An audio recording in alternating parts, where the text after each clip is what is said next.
Hello and welcome to your current news with me, Catherine Darcy. And me, James Binns, reporting from the SUSU Bridge Bar. Coming up, the Fresher scam that has left students questioning the validity of SUSU.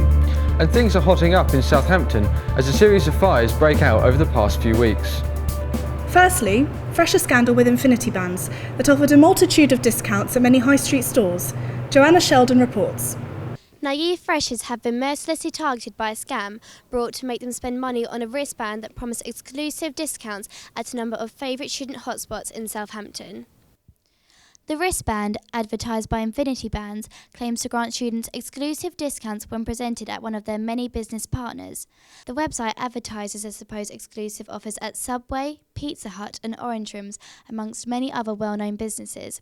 With sizable discounts and costing a seemingly mere £5, freshers jumped at the opportunity to save some money, not knowing the con they were buying into. In fact, many of the discounts offered by Infinity Bands are regular discounts available to students without having purchased a controversial wristband. We spoke to some students about their experiences with Infinity Bands. Basically, on our first day when we moved into our flat, there was this big poster in our kitchen about this band that can get you discounts in establishments down Portswood, and then we found them in our freshers pack as well, so it seemed pretty legitimate. There was one in my room already. Yeah, mine too. And then on our second day, this woman came into our flat. Into my room, where we don't know how she got in, and she started selling, advertising the Infinity Bands, and they're only £5, and they're all these discounts for taxis and shops and like hairdressers and stuff. But some aero taxis refused and said they weren't part of it. But then we went to the fancy dress shop and we were complaining about how we were scammed, and and then she told us that it actually counted. Yeah, instead of 10% as a Southampton student, with an Infinity Band we get 12% discount.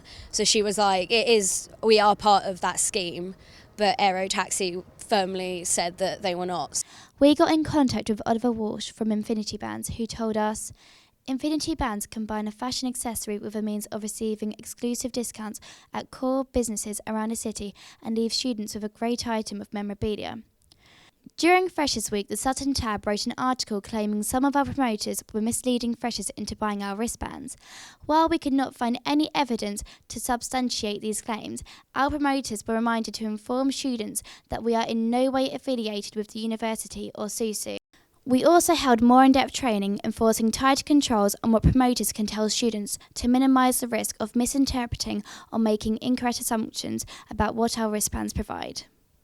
Since then, the University of Southampton has issued a statement confirming that the bands are in no way associated with them.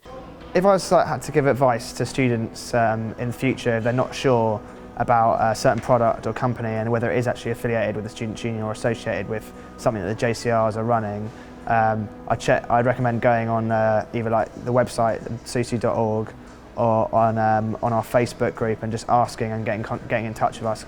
If you're not sure, I would recommend not buy it. Don't buy it. If it's a real product, there'll be an opportunity for you to go on and buy it. And also, most of the things that we sell through our box office online. With the misspelling of connaught as cannot, the legitimacy of the wristbands is obviously dubious. We recommend, if you have any doubts of what is valid or endorsed by the university, to contact your JCR or SUSU directly.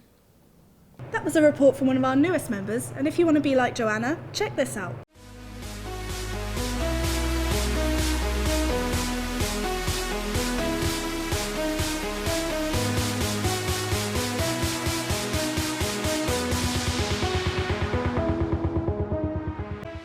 Next up, candidates for the Police and Crime Commissioner elections have been battling it out in the hopes of becoming Hampshire's first elected commissioner. The aim of electing a commissioner is to try and make the police more accountable. The key debate, hosted by Surge Radio, held an open discussion forum with the candidates. Joe Hart went to interview them.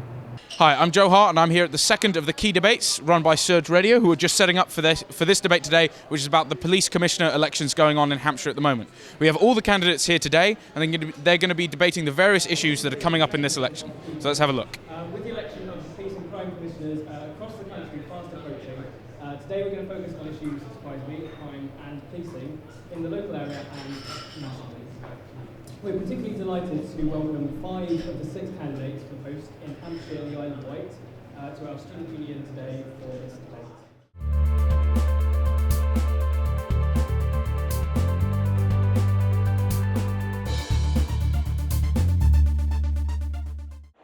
Since students are such a large demographic in Hampshire, what do you think is the most important issue for them?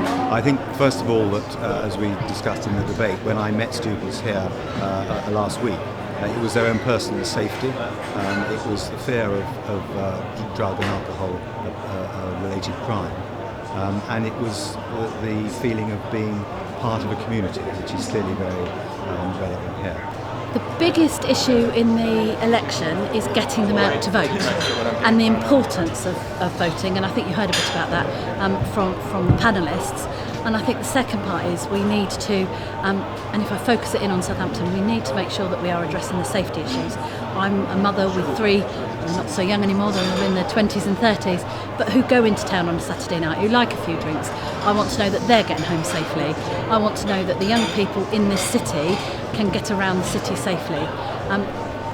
The PCC, the police can't do that on their own. It's got to be about partnership working, but actually the PCC can be a conduit to make people deal with it. And I think there's a lot of tokenism about young people, and we need to really engage with them and get from them what the issues are, so that we can invest our money wisely in making things better for them.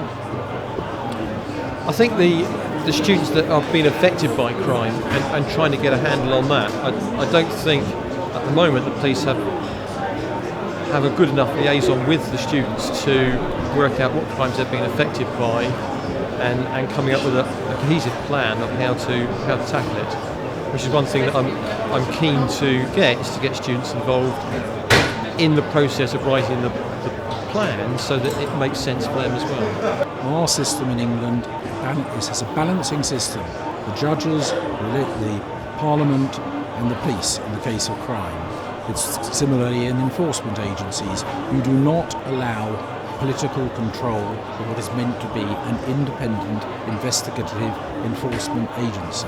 That is fundamental to freedom. And I can't emphasise that enough, how important this is for people to understand this. But this is precisely what happened before the Second World War. It's what happened with Hitler. He took control by elections which had a very low attendance at.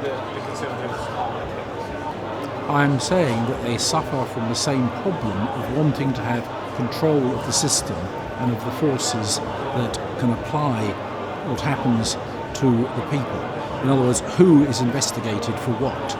That is something that should not be a political decision. It should be an independent decision. I think getting rid of crime. I don't think students are different from anybody else. They want to live safely. They want to be able to go out and enjoy their evenings safely. They don't want to be bothered by antisocial behaviour, and they want to be able to get home safely.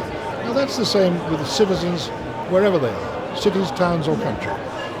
And the police have got a very difficult job, because in cities, particularly with a young population, it is not easy. And of course it is the young who get offended against more than who do the offending. So there's a particular way in which we've got to try and persuade the police to get onto the side of the young, and vice versa, persuade the young that they can trust their police. It's that relationship which perhaps isn't as close as it might be. So that was the second key debate, all about the police commissioner elections. And if you want to vote, you have to make sure you're registered in Hampshire so you can get out on polling day, which is the 15th of November, so you can vote for your choice for the police commissioner. I'm Joe Hart, and this is current at SUSU's Key Debate. Conservative Michael Mates was the front runner in the first round of voting. However, when second preference votes were counted, independent candidate Simon Hughes won with a total of roughly 80,000 to Mates' 65,000 votes. Finally in the news this week, Southampton has been hotter than usual, with a series of fires that have broken out over the past month. Georgina reports. I'm Georgina Grange-Bennett reporting for your Current News Weekly Update. The hot stories this week starts on Portswood Road. Roosters, renowned for its flaming hot chicken, has burnt more than a few tongues recently. Southampton students' favourite chicken restaurant caught ablaze last Saturday and is temporarily closed down and is undergoing restoration. The cause of the fire is yet to be found. Although it started at the grill, firefighters confirm this is through no fault of lack of cleaning or staff negligence. Following this, on Thursday the 8th of November, Surge News confirmed that an arson attack was made on Monty Halls. The arsonist set fire to a bin and hedgerows, with 2 vehicles damaged close to the scene. Also in the news this week, on November the 6th, a female student was involved in a road traffic accident on Burgess Road. It is said that it was not the fault of the driver, as a pedestrian confirmed she was crossing on a red light. This has been Georgina Grange-Bennett reporting for the Current Weekly News. These have been the news stories affecting you this month. Don't forget to check us out on SUSUtv and Facebook. Thank you for watching. See you next month. Goodbye. Goodbye.